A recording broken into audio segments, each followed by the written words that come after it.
نحمده ونصلي على رسوله الكريم اما بعد فاعوذ باللہ من الشیطان الرجیم بسم اللہ الرحمن الرحیم۔ محترم دوستو، آج ہم گفتگو کریں گے اعتکاف کے تعلق سے۔ آپ سے درخواست ہے کہ آپ میرے چینل کو سبسکرائب کریں اور بیل آئیکن کو پریس ضرور کریں۔ چلیے شروع کرتے ہیں۔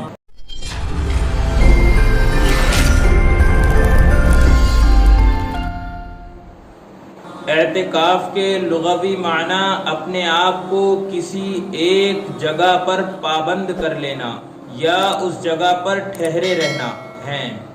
قرآن پاک میں یہی لفظ اسی معنی میں استعمال ہوا ہے، لیکن شرعی اصطلاح میں اس سے مراد ایک ایسی عبادت ہے جس میں مسلمان مقررہ مدت کے لیے دنیا سے الگ ہو کر یاد الہی کے لیے مسجد میں بیٹھ جاتا ہے، اور یہ عبادت عموماً رمضان المبارک کے آخری عشرے میں کی جاتی ہے۔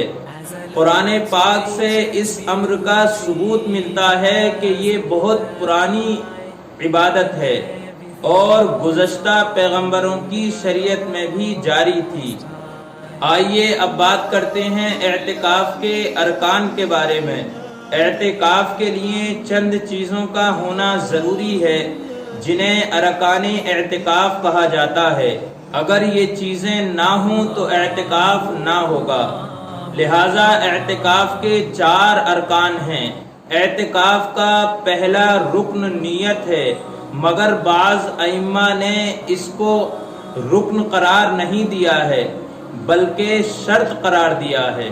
نیت کو چاہے شرط قرار دیا جائے یا رکن قرار دیا جائے، ہر حالت میں یہ اعتکاف کے لیے ضروری ہے۔ اعتکاف کا دوسرا رکن یہ ہے کہ معتکف کا ہونا ضروری ہے، یعنی اعتکاف کرنے والے کا ہونا ضروری ہے۔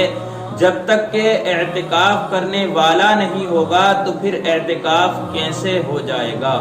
اعتکاف کا تیسرا رکن مسجد کا ہونا ہے، کیونکہ مسجد کے بغیر کسی اور جگہ پر ویسے ہی بیٹھ جانا اعتکاف نہیں کہلاتا۔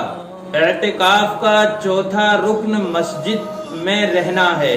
اگر معتکف یعنی اعتکاف کرنے والا دوران اعتکاف مسجد میں نہیں رہتا تو اس کا اعتکاف نہیں مانا جائے گا۔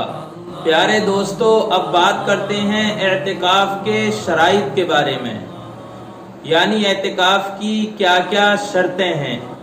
اعتکاف کے لیے کچھ چیزیں شرط ہیں، ان میں سے پہلی شرط یہ ہے کہ اعتکاف کرنے والے کا مسلمان ہونا ضروری ہے، کیونکہ یہ عبادت صرف مسلمان کے لیے ہے۔ دوسری شرط معتکف کا عاقل ہونا، لہذا جس کے ہوش و حواس قائم نہ ہوں تو اس کا اعتکاف نہیں مانا جائے گا، اور دیوانے کا اعتکاف نہیں ہوتا۔ البتہ اگر کوئی اللہ کا دیوانہ ہو تو اس کا معاملہ الگ ہے۔ اور تیسری شرط واجب اور سنت اعتکاف کے لیے روزہ رکھنا ضروری ہے۔ اور چوتھی شرط یہ ہے کہ عورتوں کا پاک ہونا ضروری ہے۔ اور پانچویں شرط یہ ہے کہ عورتوں کا اعتکاف گھر میں ہوگا، مسجد میں نہیں۔ اور چھٹی شرط معتکف کے لیے بالغ ہونا ضروری نہیں ہے، بلکہ کوئی چھوٹا بچہ جو اچھے اور برے کی تمیز کر سکتا ہو وہ بھی اعتکاف کر سکتا ہے۔ سامعین حضرات، یہ کچھ باتیں میں نے اعتکاف کے تعلق سے آپ کے سامنے بیان کی۔ اللہ تبارک و تعالی سے دعا ہے پروردگار عالم جو مسلمان بھائی اس مہینے میں اعتکاف کر رہے ہیں ان کے اعتکاف کو قبول فرمائے اور ہمارے بھی گناہوں کو معاف فرمائے، آمین۔ دوستو، ویڈیو اچھی لگی ہو تو لائک کریں، شیئر کریں اور چینل کو سبسکرائب ضرور کریں اور بیل آئیکن کو پریس بھی ضرور کریں۔ ملتے ہیں اگلی ویڈیو میں۔ السلام علیکم ورحمۃ اللہ وبرکاتہ۔